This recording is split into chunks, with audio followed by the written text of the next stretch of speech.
अंशाधिक अपूर्णांकांचे पूर्णांकयुक्त अपूर्णांकात रूपांतर. अंशाधिक अपूर्णांकांचे पूर्णांकयुक्त अपूर्णांकात म्हणजेच पूर्ण अंक असलेल्या अपूर्णांकात रूपांतर करता येते. म्हणजेच आपल्याला त्यात बदल करता येतो. यासाठी संख्यांचा आपल्याला भागाकार करावा लागतो. छेदस्थानावर 2 आहे म्हणून 9 ची विभागणी 2 च्या पटीत करूया.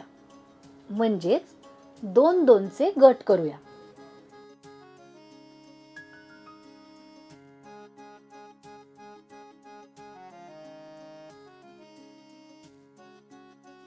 उमेश, तू सांग, प्रत्येक गटात 2 पतंग असे पतंगांचे किती गट झाले?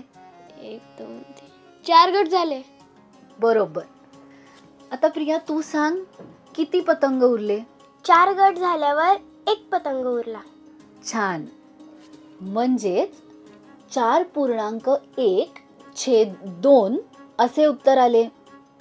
आता आपण याचाच भागाकार करून पाहूया.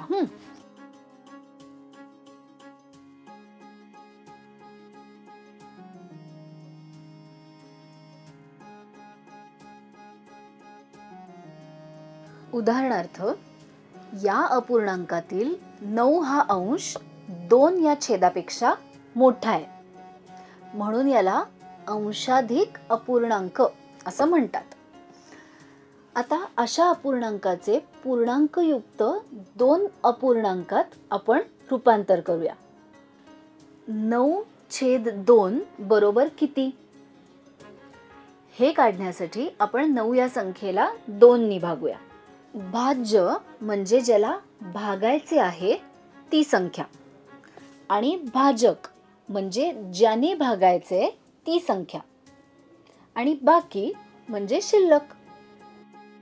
आता 2चा पाढा 9च्या जवळ जाईपर्यंत म्हणा बरं. बे एके बे, बे दुने 4, बे त्रिक 6, बे चौक 8. बे चौक 8 म्हणजे 2 गुणिले 4 बरोबर 8, हो की नाही? आणि बे पंचे 10. पण अरे आपण तर 9च्या पुढे गेलो. हो.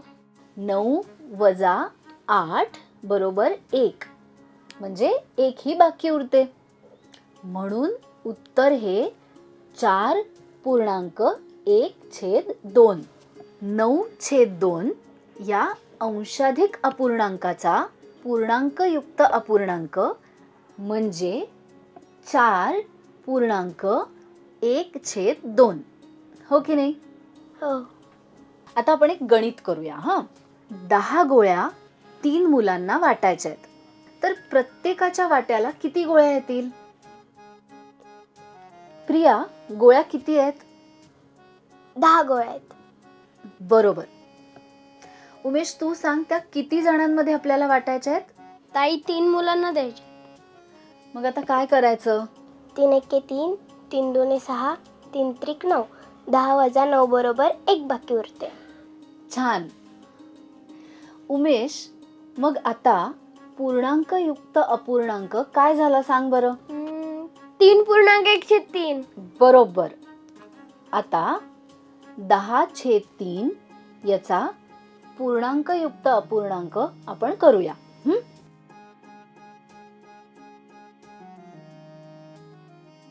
ताई, उत्तर 3.1/3 आले.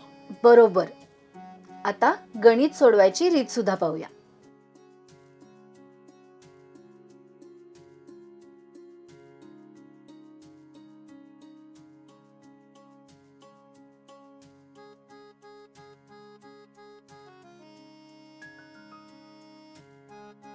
तीन गुणिले 3 बरोबर 9 आणि 10 वजा 9 बरोबर बाकी राहिली 1. 10/3 चा पूर्णांकयुक्त अपूर्णांक म्हणजे 3.1/3. आपण काय शिकलो? अंशाधिक अपूर्णांकांचे पूर्णांकयुक्त अपूर्णांकात म्हणजेच पूर्ण अंक असलेल्या अपूर्णांकात रूपांतर करता येते. यासाठी छेदाने अंशाला भागावे लागते. स्वाध्याय. बेरीज करा. 1.1/4 अधिक 3.1/2. वजाबाकी करा. 7.1/8 वजा 6.1/10.